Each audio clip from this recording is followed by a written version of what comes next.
accesos de la aerovía en Durán, anota en una de sus reportajes.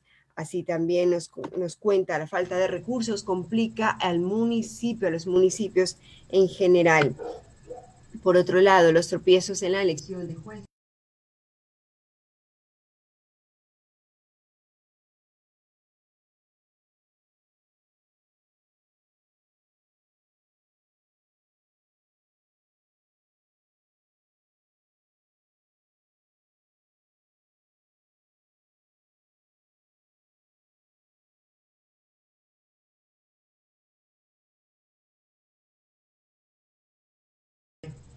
Continuar con el programa. Sí, ya está junto a nosotros, es sociólogo. Lo vemos, pero creo que tiene desactivado el micrófono para poder escucharlo. Le vamos a decir muy buenos días también al director de este espacio, el sociólogo Stalin Poveda Granollers.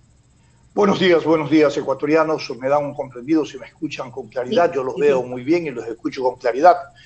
Teresa, es un placer saludarla, también a nuestro compañero Alcides Montilla y nuestros controles en los controles a nuestro compañero Carlos Pacheco. Le damos la bienvenida. Una vez revisado los titulares de los medios impresos en las primeras carillas de circulación nacional, es necesario compartir algunos criterios y un balance con nuestros panelistas, con nuestros compañeros diarios de trabajo, Alcides y Teresa, respecto a la situación de Perú. Realmente Perú vive una situación que no es extraña para América Latina. Esto es el camino y la secuencia de un proceso de desinstitucionalización en América Latina. Procesos que han venido dándose en el marco de los excesos, de la manipulación y la utilización burda de los juegos de intereses de democracia y de libertad de un Estado de Derecho por parte de la clase política. Una clase política que igual en muchos países de América Latina, si usted mira Chile, ha visto Ecuador, lo que ha pasado antes en Bolivia, lo que seguirá pasando en otros países, es evidente que hay como una especie de denominador común, y ahora lo que pasa en Perú, sobre cómo y de qué manera se asestan duros golpes de inestabilidades, no solamente en valores institucionales, sino en roles democráticos de una sociedad y de un Estado de Derecho. Perú vive hoy una respuesta soberana y de valor ético en el quehacer político frente a esta descomposición de la clase política en el ejercicio del poder. Quiero aclarar que no estoy sanatizando el quehacer político. La política es una categoría que debe de manejarse en el marco del respeto y la coexistencia y la convivencia dentro de las sociedades, y que sirve para servir a la sociedad, a la estructura, para garantizar la institucionalidad, los estados de un Estado de Derecho, pero fundamentalmente sirve para garantizar libertades y derechos de los ciudadanos. Fíjese que todas las constituciones en América Latina son aprobadas hasta en segunda instancia por referéndum por el pueblo ecuatoriano. Y luego se pregunta si son tan legitimadas por ese valor ético soberano que se encarna en el pueblo. ¿Por qué cuando hay que llevarlas al ejercicio pleno de su valor, el poder de turno que lo representa genera un choque, una conflagración, un choque de dos trenes terrible? Y de acuerdo al carácter del gobernante, se empiezan a judicializar, a criminalizar valores de libertades y valores de democracia. Y voy a poner un ejemplo muy rápido. Todas las constituciones de América Latina tienen como derecho el derecho de la resistencia, el derecho de asociación, de organización. Voy a poner este ejemplo. Sin embargo, cuando llegan los gobernantes, lo primero que hacen es criminalizar ese derecho de resistencia. Por tomar un ejemplo. Y cuando los gobernantes concentran el poder, lo primero que hacen es meterle la mano y controlar la institucionalidad a través de las distintas funciones que ellos acceden a ese control. Algunos han dicho desfachatadamente, si eso me lo permite la Constitución. No, señor, no se trata de que la Constitución lo permita. La Constitución establece un contrato social de deberes, derechos y obligaciones. Se consolida alrededor de la doble vía de la corresponsabilidad entre el ejercicio público del poder y los roles de los ciudadanos en lo que se llama la participación de los ciudadanos con sus derechos. El gobernante es designado por ese valor ético que se encarna en el pueblo, en los distintos pueblos de distintas sociedades. Y está ahí para hacer cumplir la Constitución y la ley, no para servirse de la Constitución, de la ley y perennizarse en el poder, que es lo que ha venido ocurriendo, las pretensiones y los hechos que se han determinado en América Latina. ¿Cuál es la reacción del pueblo peruano? ¿Quién reacciona y frente a qué y a quiénes? Reacciona frente a la clase política vieja, al viejo quehacer político, al amarre, a la negociación, a la componenda, a la trastienda, a espalda del pueblo peruano, como ha ocurrido también y sigue ocurriendo aquí en nuestro país y en otros países de América Latina. Luego, también es una protesta contra esa manipulación que permanentemente esta clase política ha venido asestando al pueblo, en este caso peruano. Y por último, ¿con qué calidad ética en términos políticos una asamblea o un congreso, en el caso del Ecuador, en el caso del Perú, en el caso de todos estos países, que normalmente tienen una calificación bajísima de legitimidad y de representatividad, pueden poner en serio riesgo la estabilidad de un Estado de Derecho? En una semana, en Perú hay 3 presidentes. Aquí, por lo menos en un año, tuvimos creo que 7 o 8 presidentes. Pero esto realmente abre las puertas a plantearse algunas interrogantes. Lo primero que quiero plantearme es que a futuro queda claro que ha habido una creciente conciencia social crítica, combativa, por libertades y derechos.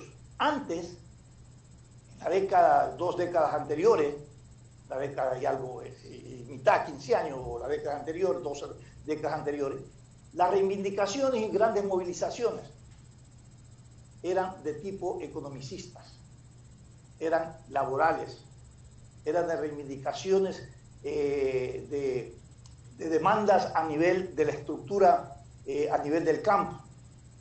Pero no había manifestaciones masivas de ciudadanos que recogían alrededor de un planteamiento y de una demanda social ese carácter diverso del pensamiento y del rechazo que se ha acumulado históricamente contra el quehacer político, contra la clase política en los distintos países de América Latina. Hoy lo hay. Este es un mensaje muy interesante. Y le voy a decir por qué, además de lo que ha crecido en conciencia, van creciendo los pueblos respecto a sus derechos de resistencia en defensa de libertades y Estado de Derecho.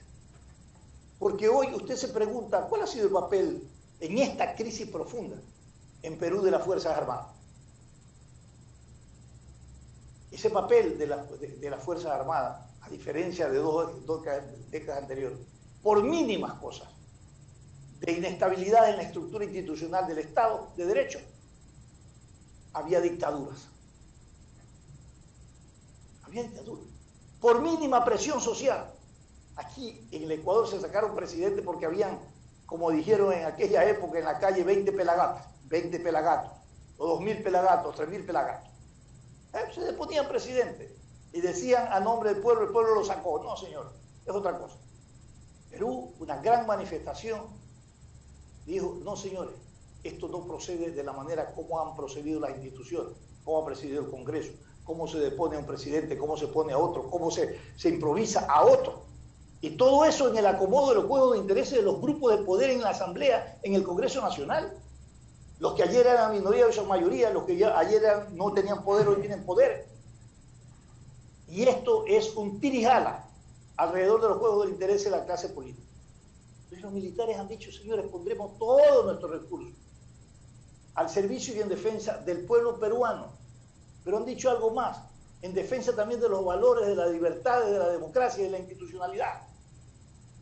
Todos esperábamos, en esa trayectoria que tiene Perú, de todos procesos de inestabilidades que terminan siendo dictaduras o democraduras, la última entiendo que fue la de Fujimori,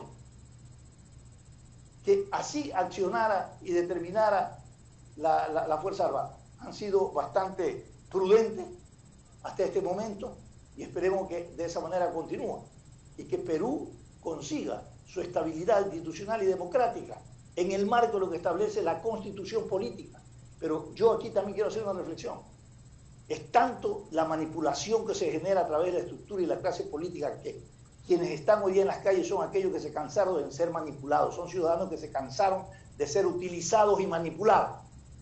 ¿Por qué en esa transición el nuevo presidente que acaba de renunciar no llamó el momento de su posesión a un gobierno de concertación nacional, pero que estén incluidas las nuevas sensibilidades políticas?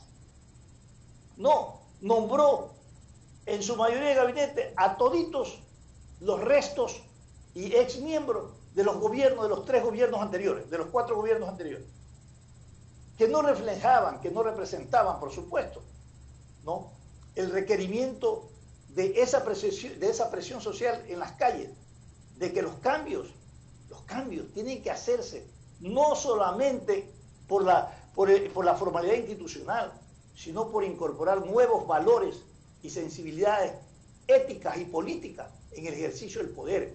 Aquí lo que se quiere es una gran transformación, una revolución ética del ejercicio del poder. Y esto es lo que se requiere en todas las sociedades que hoy están pasando por estas turbulencias, por decir generoso, de valores democráticos, de libertades en estos países. Alcides. Gracias, Stalin. Usted ha tocado el tema del Perú, pero rapidito le voy a pasar el tema de Brasil. Allá en Brasil se produjeron elecciones excepcionales, municipales, como llamamos acá. El señor Bolsonaro perdió las elecciones excepcionales. Un mal síntoma de lo que está ocurriendo en Brasil. Perdió en Sao Paulo y perdió en Río de Janeiro, que es como decir aquí, perdió en Quito y Guayaquil. Perdió el señor Bolsonaro. Bueno, dejemos al señor Bolsonaro por el momento, toquemos el tema del Perú. Es muy probable, y no se asuste lo que le voy a decir, Stale, es muy probable que esta tarde Vizcarra vuelva a ser nuevamente presidente del Perú.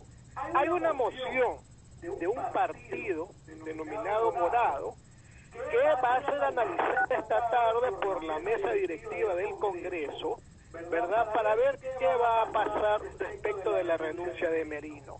Merino renunció agobiado por la cantidad de protestas ciudadanas en las calles de Lima. Pero no solamente los jóvenes van a protestar por el tema de lo político en lo que se refiere a la elección del señor Merino. Hay una mezcla de reacciones. Los pueblos no solamente van a reaccionar por una cosa, aprovechan la situación para reaccionar por la falta de trabajo, por la falta de empleo, por los emprendedores que no tienen opciones. Y mire ustedes, Stalin, el Perú es un país tan extraño que, como usted lo dijo, hay una crisis política donde no se meten los militares, pero yo le digo una cosa más, no afecta a la economía, Stalin, no afecta a la economía. En otros países, una crisis económica afecta a la economía indudablemente. Aquí no. Perú, una crisis política, Alcides, una crisis política, Alcides, solo una precisión. Sí. Parece que una crisis política no ha afectado en el caso de Perú la crisis a la economía. Es que dijiste que una crisis económica no afecta a la economía, es lo mismo. Sí, sigue. Una crisis económica no afecta, o sea, una crisis política no afecta a la economía. No afecta a la economía, perfecto. En Perú. En el Perú, la gente se pregunta, oye, ¿cómo es que un problema político no afecta a la economía? ¿Verdad? Las inversiones nacionales y extranjeras siguen adelante. 15.000 millones de dólares. En otros países apenas hay un problema político, la primera que salta, la más sensible de todas, es la economía. En Perú no pasa eso. Y nadie se explica por qué razón. Por eso es que en el país, cada vez que hay crisis política, la gente sigue trabajando. Claro que la gente va a la protesta y todo, pero no deja de trabajar, pues. O sea, la dinámica económica se mantiene, este ciclo se mantiene. Bueno, sigamos en el tema de lo que va a pasar ahora a las 2 de la tarde. A las 2 de la tarde va a haber una reunión de la mesa directiva del Congreso, ¿verdad? Porque aparte pues va a sesionar para ver qué va a pasar con la renuncia de Merino. Tiene que haber una salida, ¿no? Célebre, Merino tristemente célebre. ¿Por qué le digo esto, Stalin? Porque lo primero que hizo, mire usted, el señor Merino, fue que sus conmilitones llamaban pues a los medios a decir que no pasen las imágenes de las protestas, pues. Claro, inclusive hasta un alto directivo de un medio de comunicación televisivo hasta renunció. Diciendo que él no permitía que un asesor de Merino lo llame para decirle que no pase las escenas de los sucesos de Lima. Alcides, pero mire, para hacer un diálogo, pero ahí usted ha tocado algo muy importante que yo quiero recuperar. Usted le extraña porque los comilitones del nuevo presidente en Perú, el señor Merino, llamaban a los medios de comunicación para que no pasen las imágenes de la protesta. Tenemos una memoria muy frágil aquí en el país. No solamente se pidió eso. Aquí se determinó que solamente un canal estatal pasara las imágenes de la protesta en el 30S, ¿se acuerdan? ¿Se acuerdan? Eso sí es realmente censurable. Cualquier forma de limitación de ese derecho de la libertad de expresión en un sistema democrático es censurable, y quien lo hace es la expresión más antidemocrática que puede tener en el ejercicio del poder o en el ejercicio de la política.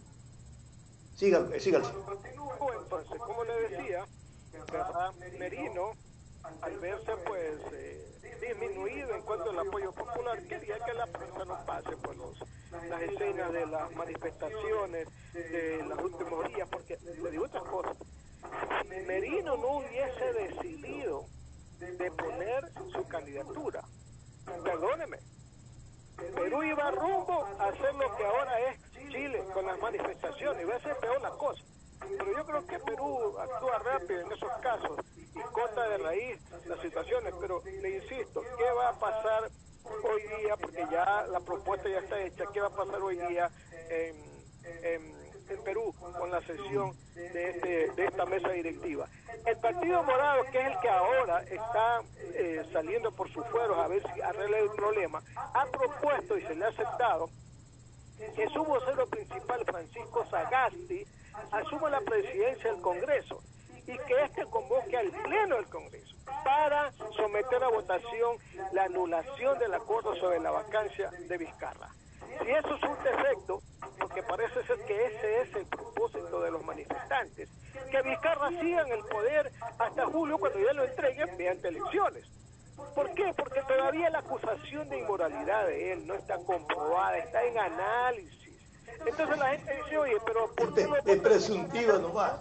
Una acusación de inmoralidad, que siga la investigación, pero que Vizcarra siga de presidente y continúa el tema del enfrentamiento de la pandemia y organice las elecciones.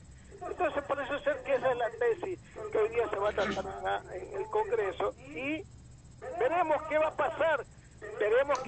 Porque aquí el gran protagonista, como siempre, Stalin, ha sido el pueblo, indudablemente el pueblo. El pueblo salió a las calles y desde temprano, desde el primer minuto en que se produjo este hecho, ¿verdad? Con la renuncia, o mejor dicho, no, el pedido de vacancia, porque en Perú le llaman vacancia a lo que aquí llamamos destitución, ¿verdad? La vacancia presidencial. Vamos a ver qué va a pasar, porque le digo, el pueblo lo que quiere es que siga Vizcarra. ¿Qué cosa extraña? ¿Por qué quieren que siga Vizcarra? Porque Vizcarra tuvo la decisión, y los pantalones también, de pedir, y así se hizo, que el Congreso sea disuelto. Congreso que tiene, al igual que acá, Stalin, el 2% de respaldo. Entonces, A ver, Alcide, ¿cómo va a tener cara para ir ante el pueblo a defender una decisión de poner al señor Merino en la presidencia? Por eso es que Merino ha depuesto, porque no tiene el respaldo ni de la Asamblea o del Congreso, ni peor del pueblo. A ver, yo le voy a decir una cosa, Alcide. Esta es la gran nube en Perú, estimado Stalin. Está bien, Alcide. Usted se ha hecho una pregunta, ¿qué va a pasar? Siempre nos preguntamos qué vamos a pasar. Pero yo dudo significativamente, y le voy a decir con mucha sinceridad, que el pueblo quiere que regrese Vizcarra. Cuando se iba a Vizcarra, el pueblo decía que se vaya. Cuando se fue, se fue. Cuando lo sustituyeron por Merino, el pueblo dijo, no queremos a Merino. Porque la secuencia, ninguno de la formalidad, cómo resuelve la política institucional, el problema, corresponde a los intereses de la sociedad y de los ciudadanos. Responde a los intereses de esos grupos de pueblo. Y yo le voy a decir, quiero comentar lo siguiente. El problema ahorita en Perú no es quién suceda el uno al otro.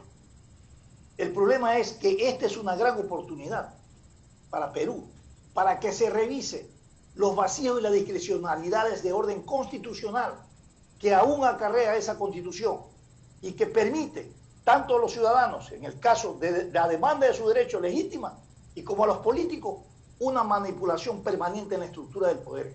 Yo le aseguro a usted que hoy se reúne el Congreso, ¿no?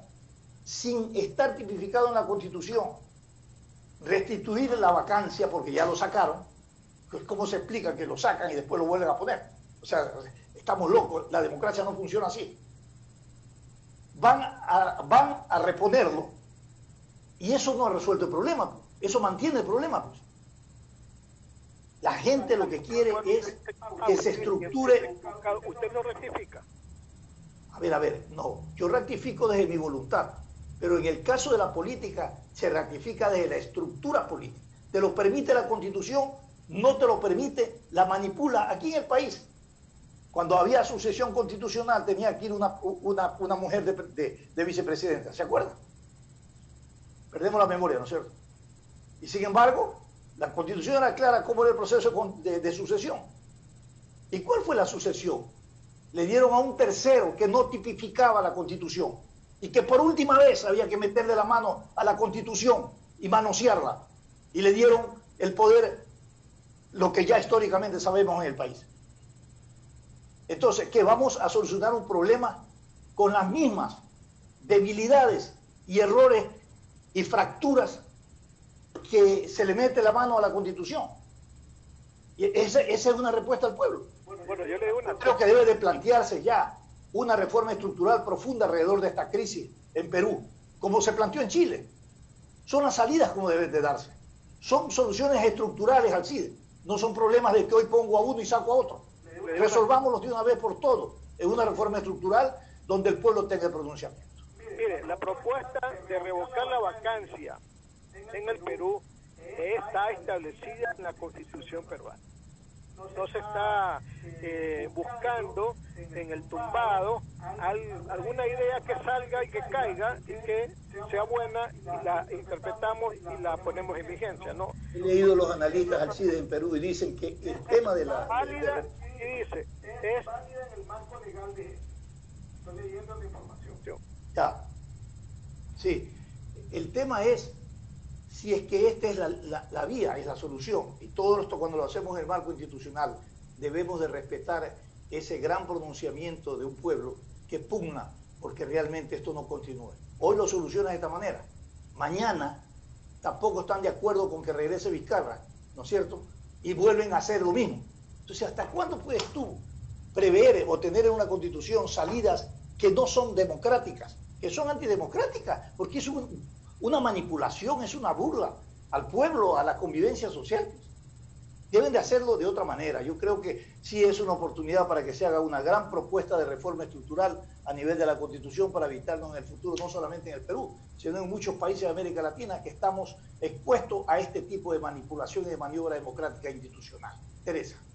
Sí, solamente agregar que lo que pasa en Perú creo que es un claro mensaje también para la clase política nuestra. No solo basta ocuparse de la crisis económica, vemos que en Perú las medidas, los indicadores económicos son bastante saludables, está creciendo la inversión, sin embargo la crisis institucional genera estas situaciones. Entonces no basta solamente en hablar de economía, necesitamos realmente propuestas para mejorar también la política, la institucionalidad de nuestro país. Estoy muy de acuerdo, Teresa. Antes de ir al corte, le quiero decir algo y compartirlo con Alcide. Nosotros nos preguntamos y estamos muy preocupados, ¿qué pasa? ¿Quién gana en Estados Unidos? ¿Quién es el presidente? Todos nos veníamos preguntando, ¿no es cierto? ¿Qué impacto podía tener en nuestra economía? Pero no nos preguntábamos qué va a pasar en nuestro país cuando nombremos un presidente. Entonces, si gana Arauz, ¿qué va a pasar con Estados Unidos? No, nos preguntamos qué va a pasar con el presidente de Estados Unidos, con nuestro país. Preguntémonos acá, ¿qué va a pasar si gana Arauz? ¿Qué va a pasar si gana el movimiento Creo? ¿Qué va a pasar si gana Jaco Pérez? En fin, preguntémonos cuál va a ser las características que va a tener nuestro país. Por eso tenemos que, cuando pensamos en elegir, hay que elegir bien, hay que pensar que alrededor de a quien elegimos está nuestro comercio exterior, nuestra economía, nuestra estabilidad, nuestras oportunidades, todo. Eso es lo que hay que mirar. Interrogante que hay que despejarla en la práctica cuando uno va frente a las urnas, donde íntimamente tiene que decidir por quién va, a quién va a elegir. Y también a través de la información en Radio Atalaya, siempre primero en la información, el análisis y la opinión. Nos vamos a ir a una pausa comercial, pero antes les comentamos que la Alcaldía de Guayaquil, a través de la Dirección de la Mujer, realizó la entrega de los kits educativos a los niños que participan en el programa Educando en el Camino, esto en el sector Voluntad de Dios, en Ciudad de Dios, ubicado también en el sector de Monte Sinaí. Los kits serán utilizados para las actividades educativas que se realizan en este sector. 7:04, regresamos después de esta pausa comercial. Este es un programa de opinión, categoría O, apto para todo público. El siguiente es un espacio publicitario apto para todo público. Ahora renovar tu permiso de bomberos es más fácil y rápido, tanto como ver las historias de tus amigos en Instagram, buscar tu video favorito en YouTube o subir una nueva foto de perfil en Facebook. Ahora tan solo debes entrar a www.bomberosguayaquil.gov.es y dar clic en servicios en línea. Allí podrás realizar el pago de tu permiso e imprimirlo online. Además podrás ingresar tus obras o proyectos de construcción, todo desde la facilidad de tu hogar. Si necesitas más información, chequea nuestras redes sociales o escríbenos a serviciosenlinea@bomberosguayaquil.gov.es. Este es un mensaje del Benemérito Cuerpo de Bomberos de Guayaquil. Autorización número 01412, CNE, Elecciones Generales 2021. Estar al día en tus pagos no solo te permite contar con agua potable sin preocupaciones, sino que también hace posible que Interagua invierta en obras para dotar servicio a quienes hoy no lo tienen. A partir del 14 de noviembre reiniciaremos los cortes por deudas acumuladas. Ponte el día en tus pagos con Interagua. Aprovecha las facilidades, descuentos y convenios de pago que tenemos para ti.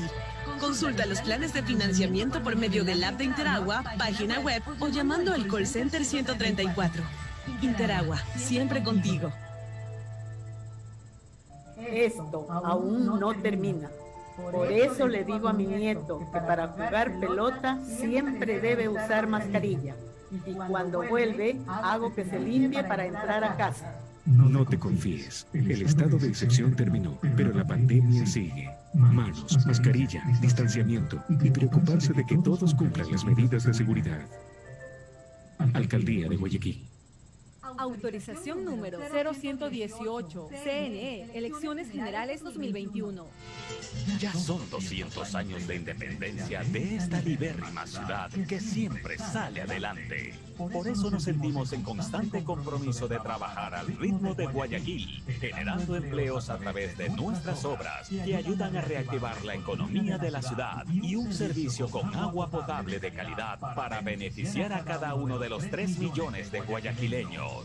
También velamos por un futuro sostenible, trabajando arduamente en la conservación de nuestro río Daule, porque este bicentenario, el Guayaquil que soñamos, se levanta con obras. Autorización número 0729, CNE, Elecciones Generales 2021. Fin del espacio publicitario. Usted está escuchando un programa de opinión, categoría O, apto para todo público. Sin amarres, una mesa de diálogo donde sobresalen los temas de mayor interés social, económicos y políticos del país. Sin amarres, bajo la conducción del sociólogo Stalin Poveda Granoble. En Sin Amarres, le damos la bienvenida al invitado de hoy.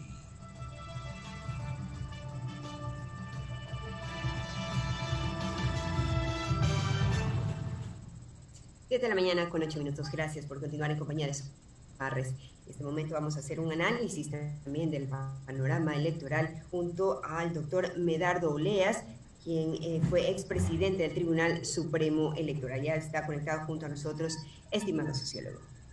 Doctor Medardo Oleas, le saluda Stalin Poveda. Buenos días, espero esté bien usted, su salud, su vida familiar. También nos acompaña Alcides Montilla y Teresa Marchán. Quiero analizar con usted algunos aspectos desde su experiencia de la ex representación anterior en el Consejo Nacional Electoral. Este proceso electoral en nuestro país no es diferente a muchos que ocurren en América Latina, pero tampoco es diferente a muchos momentos electorales que ha pasado el Ecuador.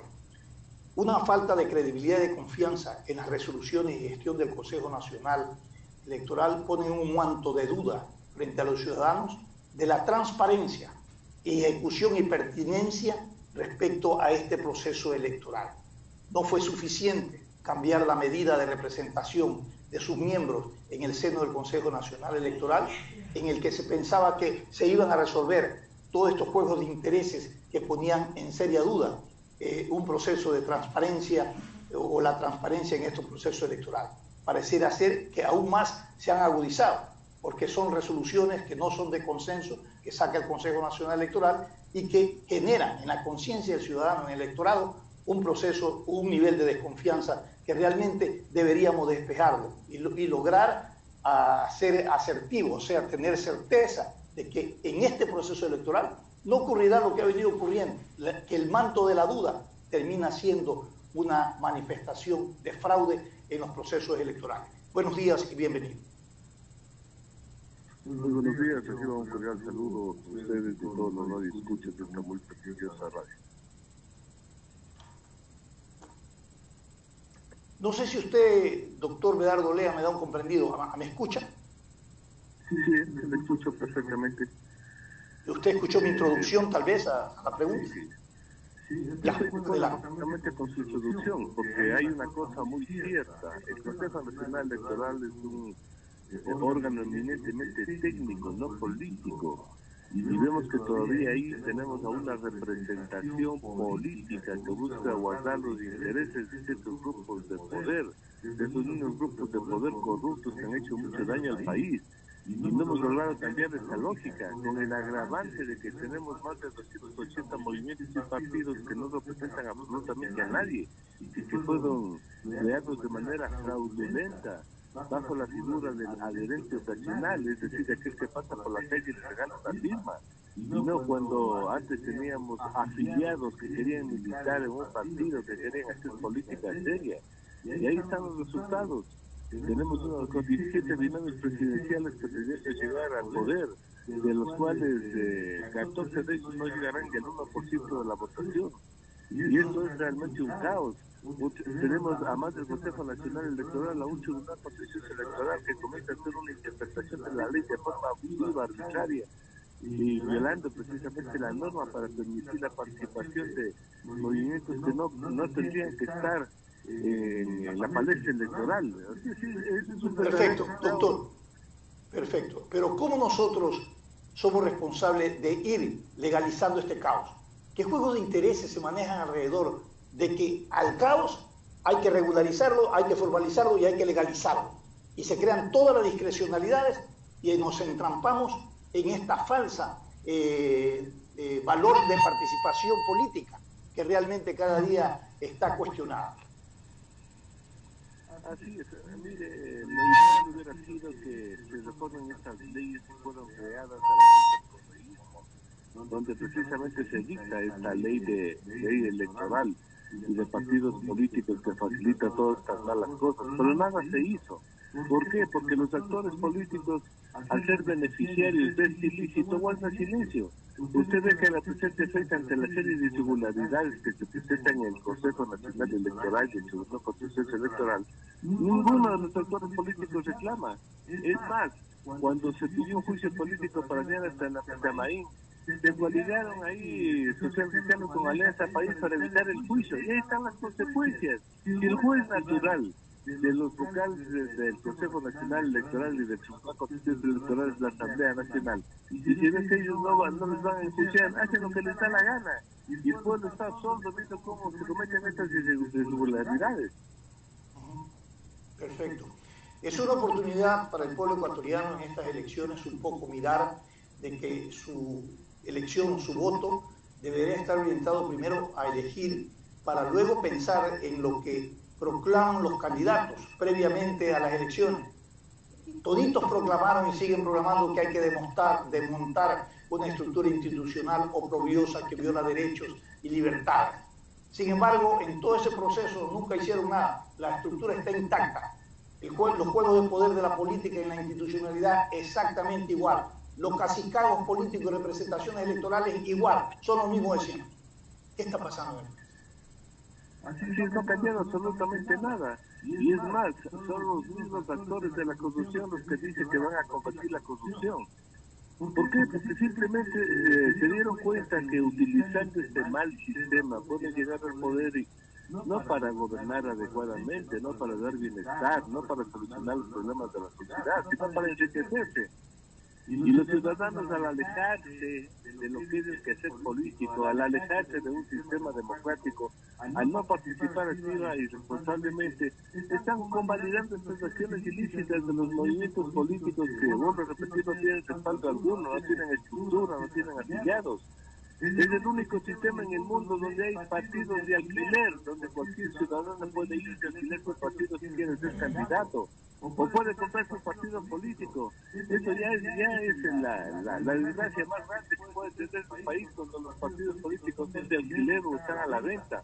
Pero yo creo que el ciudadano tiene que reaccionar, porque si no reaccionamos ahora, frente a la crisis económica que tenemos, si no elegimos bien, los perjudicados seremos como siempre los ciudadanos de este país que está en una profunda crisis. Crearon una matriz legal, regulatoria de participación electoral, y en esa matriz se engendraron, vinieron los engendros del poder y de la política. Así es. Pero mire usted lo que está pasando. Lamentablemente el ciudadano está decepcionado frente a los actos de corrupción, está decepcionado frente a la actuación de los partidos políticos y se aleja de la política.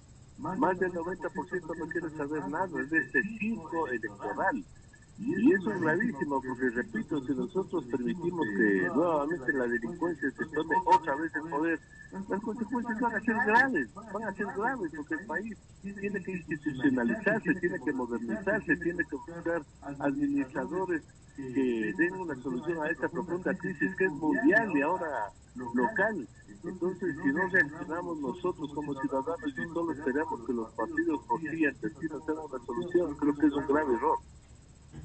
Si no cambiamos esto, como usted plantea, vamos a proclamar un Estado delincuente, porque toda la estructura de la institucionalidad de un Estado está infectada por estas prácticas reñidas con la ética y la moral pública. Lamentablemente la corrupción, doctor Medardo Olea, tiene patas y músculos muy fuertes, lo privado, lo público y lo político. Y esto hay que corregir. Así es. Y eso tiene que estar claro el ciudadano, porque usted ve, por ejemplo, que grupos de políticos que antes no tenían dinero, ahora les sobra, porque ese es dinero de la corrupción que la que nuevamente está invirtiendo en la política. Y esta corrupción clara y visible que lo estamos viendo, solo tiene una solución, una participación responsable de los ciudadanos. Porque muchos ciudadanos dicen, pero yo no soy político. No, señor, usted no es militante de un partido político. El ciudadano tiene que involucrarse en la política si quiere salvar a este país. Claro. Ahora, ¿de qué manera el marco constitucional que te garantiza el tema de la participación política está prevaleciendo en este momento cuando todos aquellos movimientos, como usted dice, de alquileres, están involucrados en actos de corrupción, candidatos y movimientos? Al final, el Consejo Nacional Electoral ha terminado por darle a todos la oportunidad, sin importar el antecedente histórico, electoral y personal del candidato y del movimiento. Así es, pero el derecho de participación tiene que ser regulado, porque si no tendríamos una libre participación. Y esto caotiza el sistema. Porque es inadmisible, repito, que tengamos miles de candidatos asambleístas, cientos de candidatos a los otros cargos, 17 binomios presidenciales. Esto confunde al elector. Y porque además impide que durante el proceso de campaña electoral podamos analizar cuáles son los planes y proyectos que presentan estos ciudadanos para solucionar los problemas del Ecuador. Muchos de ellos inejecutables y irreales. No podemos caer en el concurso nacional de mentiras como yo he calificado a la campaña electoral. Entonces yo creo que hace mucho daño al país tener una serie de partidos que solo se activan por una elección, movimientos electorales, y que no han cumplido la función previa. ¿Cuál es la de formar líderes, formar candidatos, presentar planes y programas? Porque para eso son los partidos, para eso les damos el dinero del fondo partidario permanente. Pero no, solo se activan ante una elección para no perder el membrete de partidos, movimientos, y eso naturalmente incrementa la corrupción a nivel de los políticos que quieren llegar al poder, y llegan al poder y como no saben qué hacer, naturalmente solamente echan mano a lo que siempre han hecho, es decir, los fondos públicos.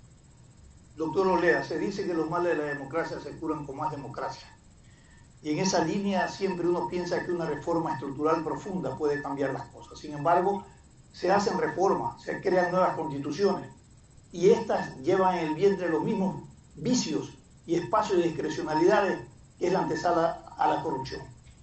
¿Cómo solucionar los problemas de estas incipientes y débiles democracias? ¿Será tal vez un valor ético impregnado en la sensibilidad política del poder que debe de ahora prevalecer?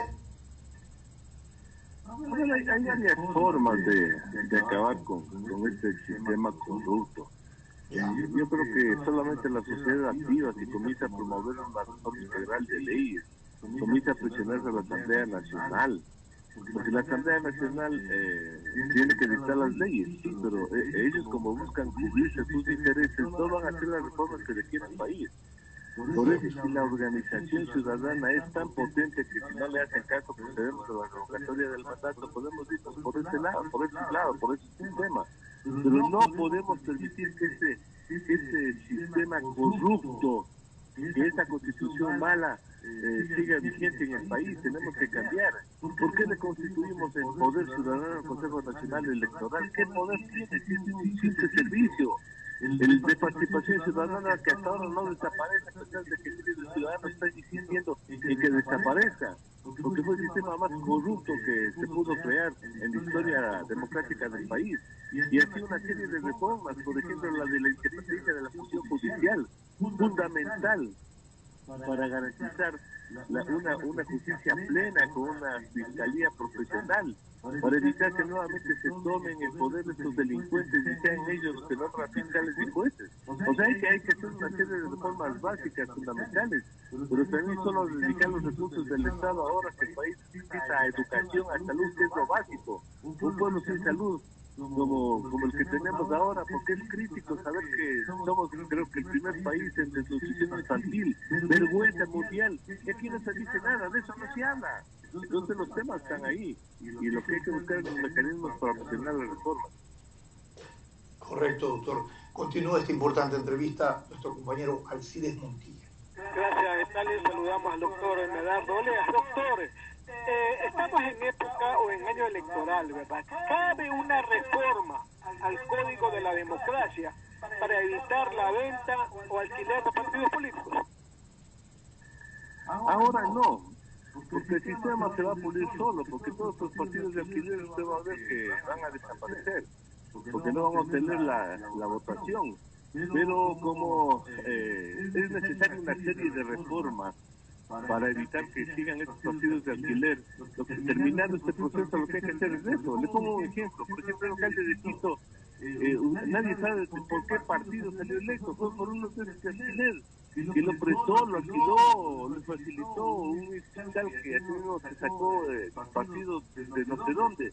Y así vamos a seguir la historia. ¿Se acuerdan de que salió electo por alguno de qué partido? Porque ya se perdieron las ideologías, se perdieron los principios, se perdieron los planes programáticos, se perdió todo.